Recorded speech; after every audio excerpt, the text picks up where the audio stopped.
Welcome to this presentation where we will discuss the reason why companies should identify why they need a business architecture and how they might determine which one to choose from the more than 50 architectures available. The complexity and cost of man-made systems has grown to unprecedented levels. For many organizations, developing or utilizing IT systems, achieving ROI, return on investment, and expected benefits from IT is still under question. These organizations have faced serious difficulties in aligning business needs and technology. In the late 80s, a new discipline appeared to address these challenges. It was the birth of enterprise architecture. It developed rapidly and is still evolving.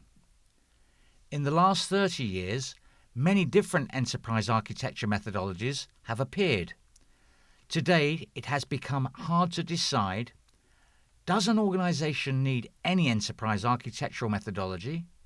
Is it required to comply to any enterprise architecture standards? Is it necessary to utilize specific enterprise architectural tools? And if yes, which one do you choose? The AMSIS training and certification program is designed to help professionals and organizations better understand the architectural approach, to choose a suitable architectural methodology, standards, and tools. It will also help to achieve competencies required to succeed as enterprise and information systems architects. The aim of this presentation is to make an overview of the AMSIS Foundation training program content and certification scheme. Let me move on to the architectural approach. The architectural approach is for organizations developing and utilizing IT systems. But what is a system? According to ISO 15288, Systems and Software Engineering, system lifecycle processes, it is a combination of interacting elements organized to achieve one or more stated purposes. Examples of IT systems are Enterprise Resource Management Systems, ERP, a Customer Relationship Management System, CRM, a Corporate-Wide Area Network, or WAN, and the like. From an enterprise architecture point of view, elements of a system could be software, hardware, information, operating systems, applications, firmware, people, business processes, organizations, or any combination of them. From an architecture approaches point of view, what we call architecture represents something like snapshots of the system. Let us demonstrate this concept with an example from the construction business. In the picture, we can see two totally different states of the same system. One of them, to the left, represents the systems element, building materials, bricks, pipes, tiles, etc., situated in a specific environment, a warehouse perhaps, organized with a specific purpose, to provide materials for home building projects, and to satisfy specific requirements, subcontractors who are responsible for supplies or bills of materials. The second one, the home, represents the same system elements, building materials, bricks, pipes, tiles, etc., but situated in a specific environment, a home, organized with a specific purpose, to provide a home where somebody can live, and to satisfy specific requirements, users who will live in that home. It is interesting to answer the question, which one of these organizations is better, the warehouse or the home? Intuitively, you might answer the home, of course, and probably this will be right if you live at that home. But if you are the warehouse manager, for sure the warehouse organization will look better for you. Hence, we can make several conclusions. Any system has some architecture. There is no single universal good architecture which makes everybody happy. The quality of a good architecture depends on the purpose of the system. But what will happen if we let both systems, the warehouse and the home, develop independently?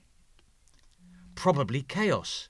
Maybe the home architecture will require materials that are not available, or even not known to the warehouse management. Maybe the delivery time for some of the materials will not be acceptable. Some home users will not be happy to live in a home which does not comply to the architectural design. The warehouse will have troubles too.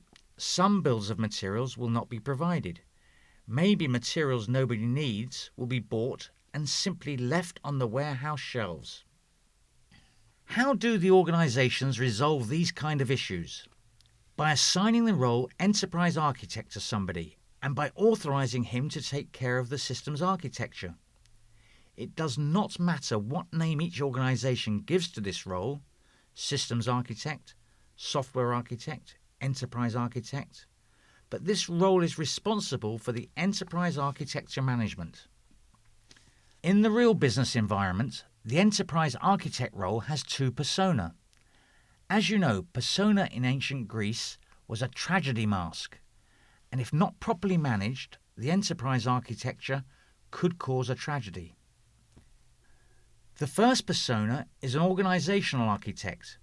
The architect is responsible for the corporate business model design, for delivering value to the customers, for corporate organisation chart establishment, for corporate roles and responsibilities definition, for business process development and the like. The second persona is of a system architect. This architect is responsible for aligning IT to the business needs, for technical architectures, for deploying IT solutions. When organisations grow, the organisational architect persona probably will have no capacity to manage systems architecture too. It is at this point that the systems architect persona's role will be managed by somebody new, an individual or a team. Somebody will ask, why do we need enterprise architectural methodologies if we have well-known standards and best practices for IT management, like ITIL, ISO 20000, IT Service Management Systems, ISO 27001, IT Security Management Systems, ISO 22301, Business Continuity Management Systems, PRINCE2 Project Management Method, and RUP, the Rational Unified Process for Software Development? Well, the answer is simple. These address specific parts of an organisation's governance, but they leave many gaps. For instance, PRINCE2 is widely used for IT project management, but does not provide guidance for IT operations. ISO 20000 defines requirements to IT service delivery, but does not provide guidance on how to do it. These enterprise architectural methodologies, standards and best practices are highly complementary. Organisations developing or utilising IT systems often face severe challenges related to systems architectures. Managing IT systems complexity, cost and alignment to business needs is for sure a challenge, as there is a need for keeping more and more complex systems and expensive IT systems and infrastructures aligned with business needs. As a result, it is difficult to say whether IT is well managed. After execution of the entire process for developing and implementing an IT solution, they find there is a huge gap between the original requirements and the implemented system. Unexpected usage of the system. Difficulties when ordering and or integrating third parties' IT systems. The same in case of outsourcing. Changes in a specific system leads to failure in other parts of the IT infrastructure. When an employee leaves the organisation, valuable knowledge and information about the systems also leaves the organisation. The system architects should address a variety of questions.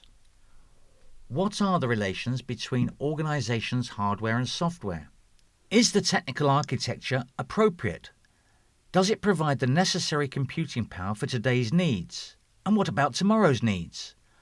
What will happen if the organization decides to use cloud solutions or software as a service? Or our software system was designed for payment transactions processing. It must not stop while the transaction is in process. Do we need transaction processing machines? Or what are the users of the system? Who is responsible for what? Is there any application without owner? It is a long list of architectural challenges to be addressed. How the architectural approach can help. The architectural approach is for large and complex systems. It provides skills and tools never used before. Fundamental for the architectural approach is so-called architecture description. It is a work product used to express an architecture. The architecture description is used to document the system architecture in a formal way, which allows easy-to-answer questions about that system implementation, deployment, integration, modes of operation, and the like. It also provides information about specific systems aspects. There are two important elements of mechanisms to developing an architecture. The first is the so-called architecture description languages, ADL, and methods. The architecture description languages and methods are used to express architecture descriptions. There are formal languages, often graphical, which allow architectures, business processes, models, behavior, relations, how specific items function, and the like to be described and defined. Popular examples for ADLs and methods are the Universal Modeling Language, UML, Business Process Model and Notation, BPMN, Archimate, SysML, and the IDEF family of methods. There is wide variety of ADLs and methods. Many organizations expect they will address the architectural issues by implementing some of them. But by themselves, these do not provide more than any other language. The ADLs and methods are only beneficial when used in proper context. That's why the successful implementation of the architectural approach usually starts with the choice of the second mechanism, the so-called architecture framework. An architecture framework establishes a common practice for creating, interpreting, analyzing, and using architecture descriptions within a particular domain of application or stakeholder community. An AF can comprise best practices and work disciplines and can establish specific rules and culture.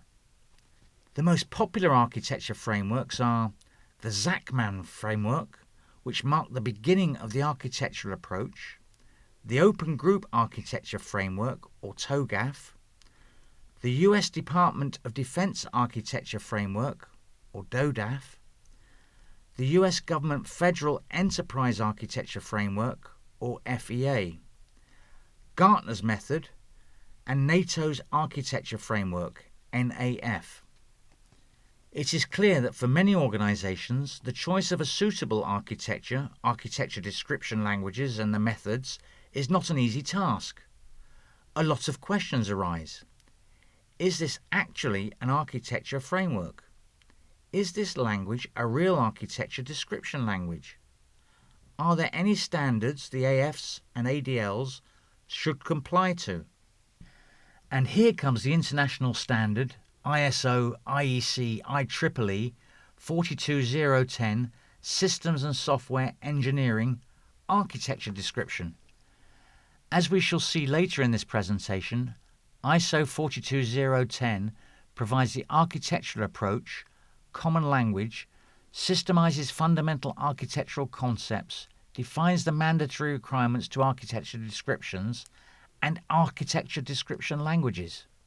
The problem with ISO 42010 is that it puts forward requirements that do not tell organization how to make things happen.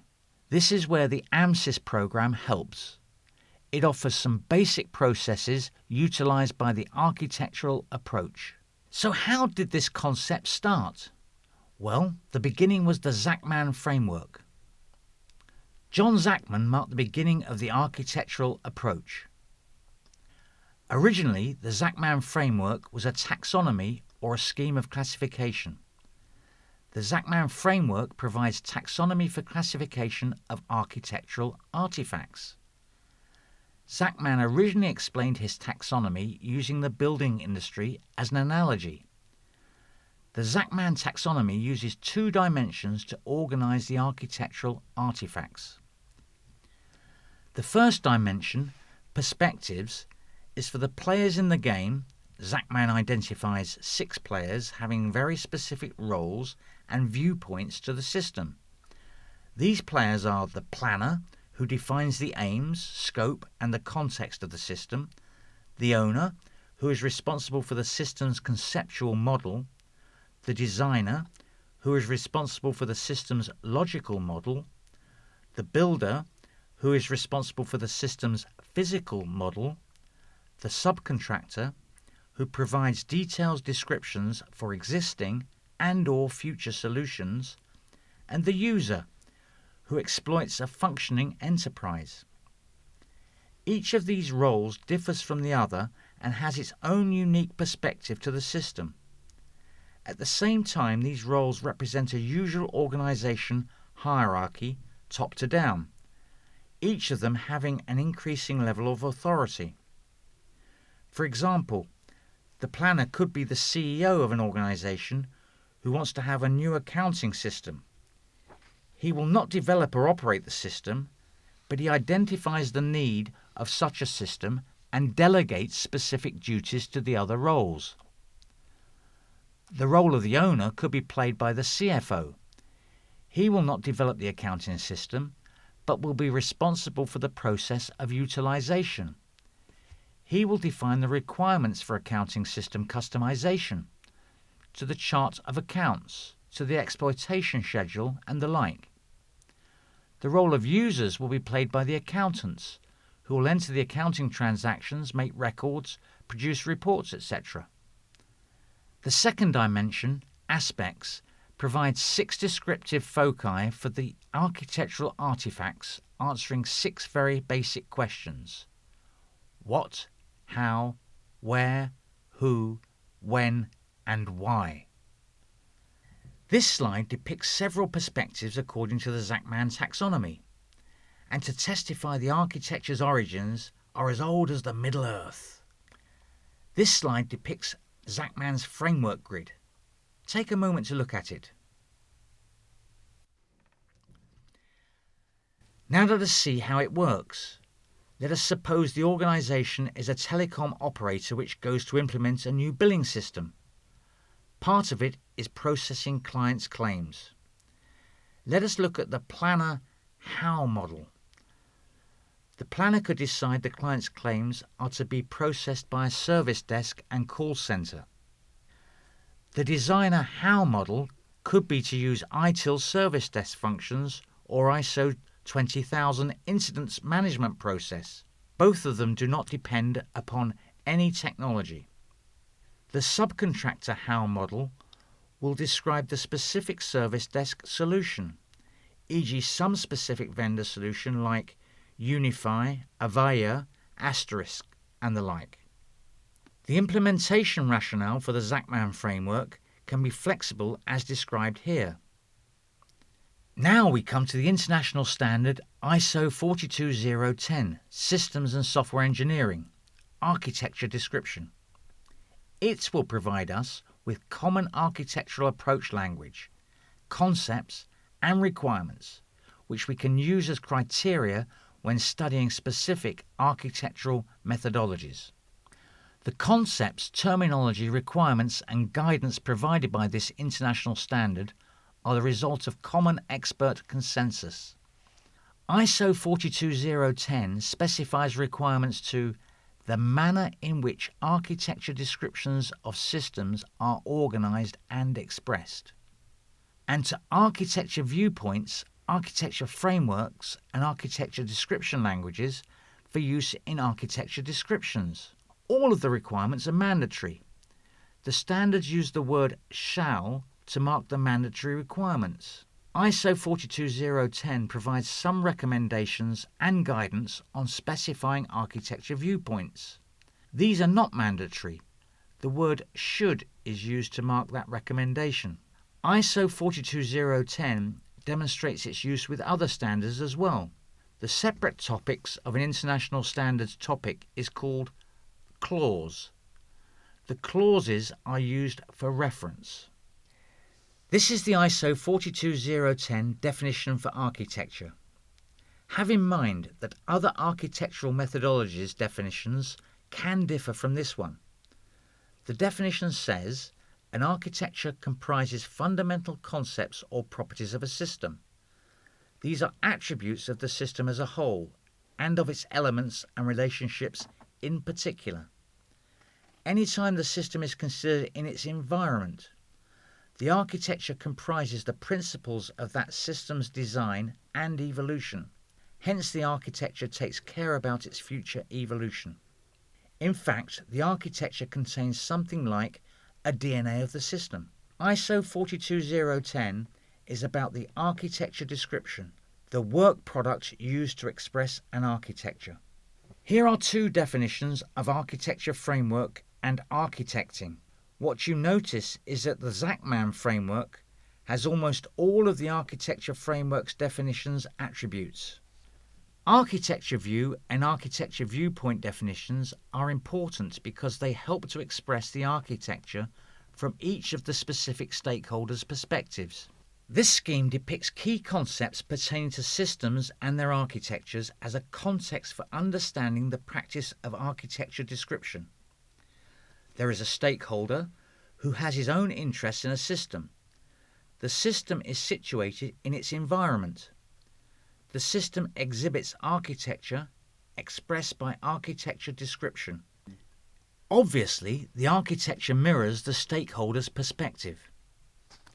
This scheme represents the conceptual model of an architecture description. ISO 42010 distinguishes between an architecture of a system and an architecture description. The architecture description is a work product. An architecture is abstract, consisting of concepts and properties. There is a stakeholder who has concerns with respect to the system of interest considered in relation to its environment. Concerns arise throughout the life cycle from the system needs and requirements. A concern could be manifested in any form, such as requirements, restrictions, design constraints, assumptions, architecture decisions, etc. Any architecture description includes one or more architecture views. Any architecture view addresses one or more stakeholders' concerns.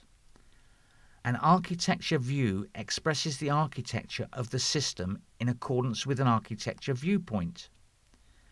There are two aspects to a viewpoint: the concern it frames for stakeholders and the conventions it establishes on views. An architecture viewpoint frames one or more concerns. An architecture view is composed of one or more architecture models. An architecture model uses modelling conventions appropriate to the concerns to be addressed. These conventions are specified by the model kind, governing that model. The architecture frameworks can be used to create architecture descriptions, to develop architecture modelling tools and architecting methods, for establishing processes to facilitate communications, commitments, and interoperations between multiple projects and/or organizations. The scheme on this slide depicts an architecture framework content. An architecture description language is any form of expression used in architecture descriptions. The scheme on the slide depicts the conceptual model of an architecture description language. Examples of ADLs which comply to this standard are SysML, Archimate, UML, and BPMN. In summary, ISO 42010's focus is on architecture description, concepts, and terminology. It defines requirements, crosses boundaries, and is used by the key architecture frameworks and architecture design languages. TOGAF is an AF, architecture framework, owned by the Open Group. It is an open standard available to the public. You can find it on the Open Group website. TOGAF provides methods and tools to manage the whole life cycle of an enterprise architecture. It complies to ISO 42010 requirements. For TOGAF, the word architecture has two meanings depending upon the context. Firstly, it is a formal description of a system or a detailed plan of the system at component level to guide its implementation. And secondly, it is the structure of components, their interrelationships, and the principles and guidelines governing their design and evolution over time. TOGAF is designed to support four commonly accepted architecture domains: the business architecture, the data architecture, the application architecture, and the technology architecture. The most important part of TOGAF is the architecture development method, known as ADM. The ADM allows you to view TOGAF as an architectural process, and TOGAF complements Zachman's framework. Zachman tells us how to organize the architecture artifacts. TOGAF tells us how to do it. The ADM provides an interactive cycle of continuous architecture definitions and realizations, which allows organizations to transform their enterprises in a controlled manner. The TOGAF's architecture development cycle is shown on this slide. TOGAF includes the enterprise continuum concept, which explains how generic solutions can be leveraged and specialized in order to support the requirements of an individual organization. TOGAF views the process of creating specific enterprise architecture as moving from more generic to more specific architectures. In summary, TOGAF is a favorite of ICT companies, is open and is global. It supports accepted architecture domains and has an architecture development method. It also provides its own ADL, Archimate. Let me now turn my attentions to DODAF. DODAF 2.0 is the US Department of Defense architecture framework. DODAF is fundamentally about creating a coherent model of the enterprise to enable effective decision-making. DODAF version 2.0 focuses on architectural data. Data can be collected, organized, and stored by architecture tools developed by commercial sources.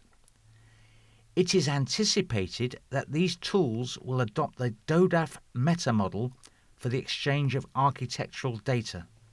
DODAF was designed to serve one of the most complex organizations in the world. Its primary goal is to represent complex architectural data in a way that is understandable to many stakeholders and communities involved in developing, delivering, and sustaining capabilities in support of the stakeholders' mission. DODAF achieves that goal by dividing the problem space into manageable pieces according to each stakeholder's viewpoint. DODAF calls them DODAF-defined models. DODAF architectural description is a set of viewpoints. DODAF organizes the DODAF-described models into viewpoints as depicted on this slide. These viewpoints are the Department of Defense's business-specific. For instance, the capability viewpoint articulates the capability requirement and logistics aspects. The operational viewpoint articulates operational scenarios, etc. DODAF 2.0 has a 6-step architecture development process. The process is depicted on this slide. The process ensures concordance between views in architectural descriptions. The views created as a result of the architecture development process provides a visual rendering of the underlying architectural data and conveys information of interest from the architectural description needed by specific stakeholders, communities, or decision makers. In summary, DODAF is focused more on complex, large organizations. It complies with ISO 42010 and uses Zachman's taxonomy. Vendors to the US military have a vested interest in understanding DODAF. Next, we move on to the Federal Enterprise Architecture. FEA is the US government Federal Enterprise Architecture Framework. It describes a suite of tools to help government planners implement the common approach to federal enterprise architecture. FEA standardizes development and the use of architectures within and between the US state agencies. It uses architectures in a lean way to eliminate waste and duplication. It uses the consolidated reference model to provide common language and framework to describe and analyze investments. The Federal Enterprise Architecture Framework is depicted in this slide. It is used on 4 primary outcomes: service delivery. The core role of state agencies is services delivery. Functional integration means interoperability between programs, systems, and services. Resource optimization means optimization of public fund usage for systems. Authoritative reference. The enterprise architecture is recognized as authoritative reference for the design and documentation of systems and services. There are 8 levels of scope for implementing an architecture. They are international, national, federal, sector, agency, segment, system, and application. There are also 8 basic elements that must be present and be designed to work together in each agency program: governance, principles, method, tools, standards, use, reporting, and audit. These ensure that agency programs are complete and can be effective in developing solutions that support planning and decision-making. The Consolidated References Model consists of a set of 6 reference models as shown in this picture. These are designed to facilitate cross-agency analysis and the identification of duplicated investments. Collectively, the reference models comprise a framework for describing important elements of federal agency operations in a common and consistent way. The real value is that the FEA provides a framework to describe the current status of an agency, to plan the future status, and the migration to it. Because of standardization, different agencies describing their architectures could identify gaps between their current architecture and the reference model. Filling that gap should be part of their architecture development. At the same time, if another agency has resolved similar issues, it could be used to fill that gap. The collaborative planning methodology shown in this slide is a simple, repeatable process designed to help planning and implementation of enterprise architecture. This slide shows the hierarchical relationship of the major areas of the architecture of the FEA. It also shows how the architecture can be decomposed into segments. These segments follow structural or functional lines in the organization. You also see how shared services would be positioned. The FEA also provides a comprehensive taxonomy. In summary, the FEA is the most developed offering, the most common approach. It also provides quality documentation in terms of taxonomy and processes. What is an architecture description language and method? It is clear the architecture description languages are important tools for architecture description and modelling. There are many ADLs available from open or commercial sources. These ADLs are in the form of standards, graphical notations, or software products. The choice of an ADL should depend upon a number of factors. The architect should consider a number of questions like the architecture framework their organization uses. Does it work better with a specific ADL? For instance, the Open Group supports TOGAF and Archimate. Hence, we might suppose that TOGAF and Archimate is a good pair. Which ADL should my organization's architects use? What is the purpose? To describe a process? To describe functionality? Which ADL should our programmers know? Here you can see the family of integrated definition methods used in architecting. It represents a family of methods designed to model how a system or its elements function works, to model organizations, information, assets, etc. How can you learn about architecture modeling and gain accreditation? The AMSIS Foundation course will provide 24 hours of training followed by an examination. It will be modular with business cases. It will be both tutor-led lectures and discussions to enable all types of learner to benefit. The curriculum comprises overview of the main enterprise architecture approach concepts, like architecture frameworks, architecture description languages, methods, and architecture development processes. It provides knowledge and rationale about the most used architecture frameworks and standards as ISO 42010, Zachman Framework, TOGAF, DODAF, FEA, as well as about architecture description languages and methods, UML, Archimate, BPMN, and IDEF. The AMSIS Foundation helps students to orient in the field of architectural approach and to choose their path of development as systems architects. It provides rationale about the choice of appropriate architecture framework, architecture description languages, methods and tools.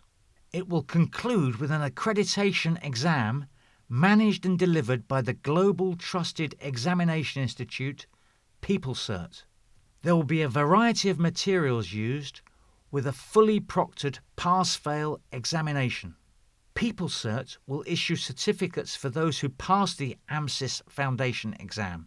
A certificate of attendance will also be issued. Thank you for taking the time to listen to this presentation. Please contact AMSIS on www.amsis.bg or PeopleCert on www.peoplecert.org for further information.